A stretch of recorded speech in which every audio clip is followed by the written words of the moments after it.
What's going on, guys? Rybombie Teacher in the house, and I am here with the GPL Week 4 Team Builder. Your Royal Bournemouth Bombies are taking on the Nightmarish Shadows and Coach Crimpix. We're currently sitting at a nice 3-0 in the league. We're currently the second highest ranked coach in the power rankings. Crimpix is right at the bottom, unfortunately. He's 0-3 with a really bad differential. Crimpix is having a pretty big baptism of fire, it's fair to say. He's brand new to competitive Pokemon. He's got a very good team for someone who's never drafted before, which does make me a little worried, so I do have to prep a lot harder for him than I might otherwise have had to. He does have some really good threats. I think I can beat him with a decent matchup though. I think I've got a pretty spicy team, a pretty cool team that should be able to take on whatever he wants to throw at me. But before I talk about my team, let's talk about his, shall we? He's got a Mega Blastoise, super bulky special wall breaker, also a spinner. That Mega Launcher ability, he giving him a lot more powerful moves. Things like the Aura Sphere, the Dark Pulse all get buffed. I believe Flash Cannon also gets buffed by it. One interesting thing to note, I don't know if he'll know this, but Water Pulse is actually stronger than Scald, because Scald is not Mega Launcher boosted, but Water Pulse is. Might run that. He might need to run Rapid Spin, because hazards for me is quite common. I have brought webs quite frequently. I've brought rocks every week. I have also brought Toxic Spikes on Tentacruel before, so he might need to run Spin, because one of Blastoise's biggest problems is it doesn't have any form of reliable recovery. So it does get worn down pretty easily, does get countered pretty easily, so we'll have to see what set he brings. Next up is one of his Z captains. This thing is my favorite Pokemon Draft League format, Victini. I had it in my GPL run last season. I took it all the way to the final, bringing a different set every week. So far, I think I've only seen Physical Scarf Victini from Crimpix so far, so he hasn't actually used Victini's full potential just yet. I do think he has potential to bring just about anything: Scarf sets, Banded sets, Spec sets, Life Orb sets, even like an Assault Vest set and potentially a Trick Room set.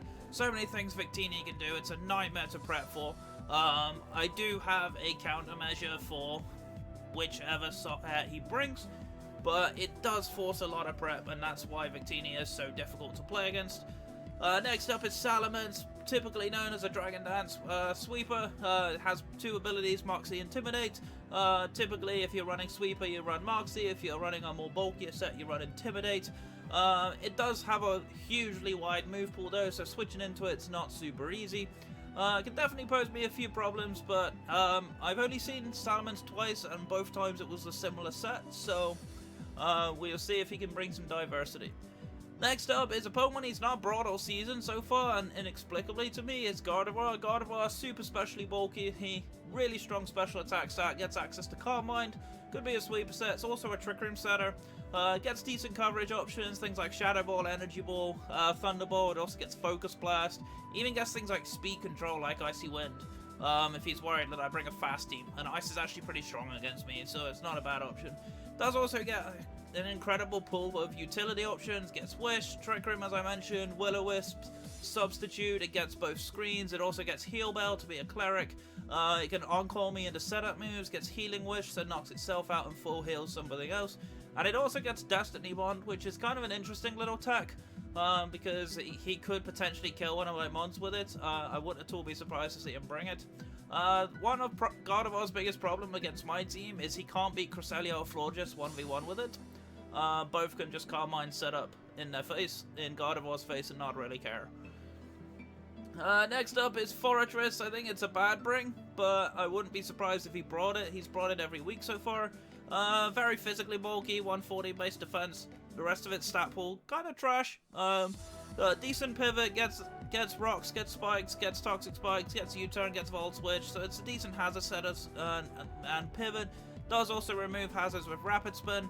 It does have the sturdy ability, so it does live any one hit, but it melts to special attacks, and I have a lot of fire coverage on my team, so I think Forretress is a risky bring, but I wouldn't put it past him to bring it.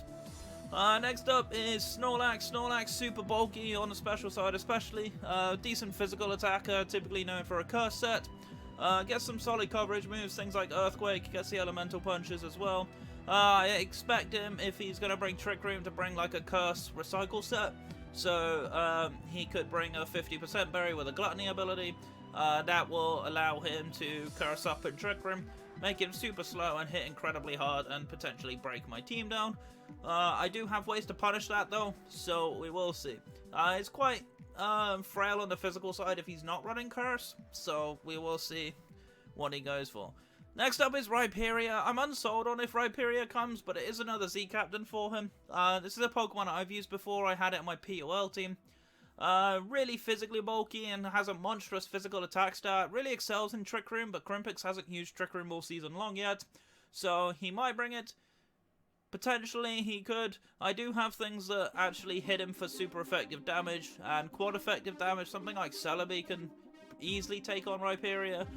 So, even Hydreigon gets moves like Surf, so can be difficult to be able to run Rhyperia this week. He does, have, of course, have the Solid Rock ability, but I don't think it's going to matter when he's kind of weak on the special side.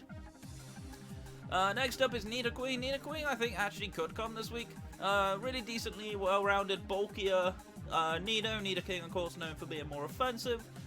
Does get Stealth Rocks, gets Toxic Spikes, can be run offensive, but lacks a little bit of damage output, so I expect a more bulkier set from Nidoqueen if it comes. Bishop is a Pokemon Crimpix really likes. Very solid sweeper, gets Sword Stance, typically known for Sword Stance, Sucker Punch, Knock Off, and then extra move, whatever you choose, could be Iron Head. Typically known for that, typically run a Life Orb set. Also has a Defiant ability, of course, which could be annoying for any of my defoggers, giving him an attack boost.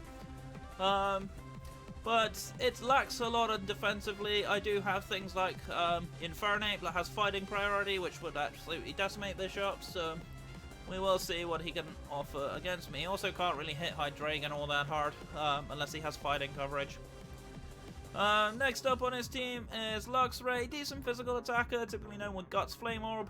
I don't think it's that strong against me. It's pretty one-dimensional. It has a lackluster speed tier, it's really slow. And of course, it's weak to ground, and I have a Mudsdale on my team. And Mudsdale is being the talk of quite a few members of the league right now and how well I've been using it. Last but by no means least is kind of an irrelevant Pokemon on this team, Pidgeot's complete trash.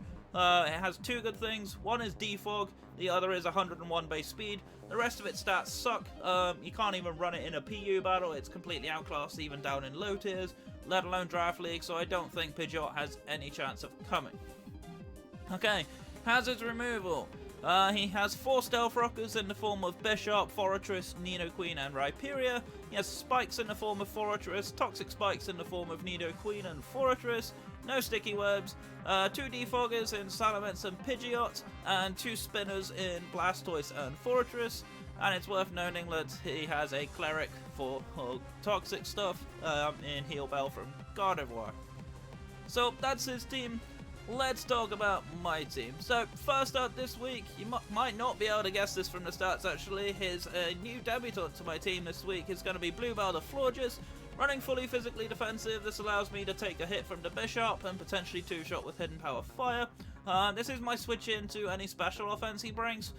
So if he brings Gardevoir, I can sit in on it all day. If he brings Special Victini, I can sit in on it all day. Throw up some wishes, defog away some hazards this week. Moonblast is spammable against his team, hits relatively hard despite only having 4 special attack EVs. But yeah, decent utility mon this week. It's designed to wall his special attackers, but we will see if he actually opts to bring them. And if he doesn't opt to bring them, I have Mudsdale, of course. Ginger, back again.